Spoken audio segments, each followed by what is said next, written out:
It's Andrew Scotchie and the River Rats. They are playing live today right here in Studio V at WNCW. What's that song called, Andrew? Love and Rush. Yeah. We recorded that one recently. Are these all new songs or things? They're newer. You know, we spend most of our time touring and traveling, so we get in the studio as much as possible. So it's not uncommon for a song to be in the set list for about a year, and then we're like, all right, we got to record it. You do all or mostly original material? This is all original material, and you know, if there's a show that calls for it, we'll throw in like an old blues tune or like an old R&B.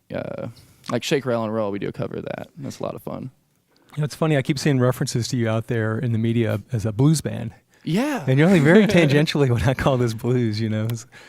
I think it's like punk rock music, you know. A lot of bands get hit with the punk rock label, and it's kind of like an umbrella, you know. Yeah. A lot of subcategories or subgenres can fall under it. And I think with the blues tag that we get, I think it's kind of the soul that comes through. Yeah. Not necessarily the form of what we do. I buy that. That's a good answer. Yeah, for sure. You know, you were so involved in the busking scene there in Nashville, and that sort of gave you your lift. Do you have any thoughts on busk? I mean, it's so vibrant. It's so much going on there, but there's a lot of discussion, you know, about too much busking and how. Do you have any thoughts on that whole thing? It's gotten more competitive from what I can tell. There's more people doing it. You're absolutely right. But people like Andrew Fletcher and people like the Resident Rogues and everything are really taking care of each other. And they're making sure that they can go out there and do it fairly, and they're not getting pushed out. So as long as there's people like them, then I don't see it being extinguished in any way, really. It's going to be very vibrant for years to come. Hey, just the people you mentioned, there's some amazing talent. Absolutely. They're good friends of ours, and you know, I whenever I was busking, you know, when the River Rats got started, you know, one of the people I always see was Andrew Fletcher. You know, he'd be playing the keyboard out there, the piano out there. So is that something you would do again, or you miss, or is like no? I do miss it. I absolutely do miss it because it was cool. We would write songs right there on the street. Yeah. I just I wanted to hook people's attention, and I was like, let's just make something up right now. I think the Resident Rogues were here not long ago. We were talking about this. What a training ground, like to find out what grabs people and what doesn't. Do they walk away or stick, you know? So. And it's a good, it's a great platform to ride on too, because, you know, you're out there in the elements, you know, whether it be really nice outside or not so nice outside, you know, you're very exposed. So a lot of great inspiration can come. You were just out west, is that right? Touring out west? Yeah, so actually I was a national scholarship recipient of Crown of the Continent Guitar Foundation. Wow. And it's been going for, I want to say about 9 years. And so basically it's a week long of workshops where you go and practice and play and just learn all these different styles and techniques. And then at night, there's a festival every night. So it's like a week long thing. This year, some of the headliners were Dweezil Zappa, Jim Messina, Lee Rittenhauer. And basically for about a week, you know, I was working with these guys and just sitting in a classroom setting with them. Yeah. And it was a real big honor to go do that. And it was kind of like, you know, go out there and represent Asheville the best that you can. Tell people about Asheville. Tell people about, you know, all kind of music that we have here. So it was really special, and I miss it for sure. I want to go back. Go back next week. I hope that I hope that I can come back next year. What was Dweezil like? He's really cool, man. He's a really reserved guy and really down to earth. And it was cool. One of the greatest things he told us was, you know, you can shred all day long and you can have all these great techniques, but if you don't incorporate it into your own style, or if you don't use it for writing purposes in a song that can grab people and affect people, then it's really not, you know, of any use. Yeah. And I thought that was really cool because, you know, he walks in and he sound checks and he's it's all over the place.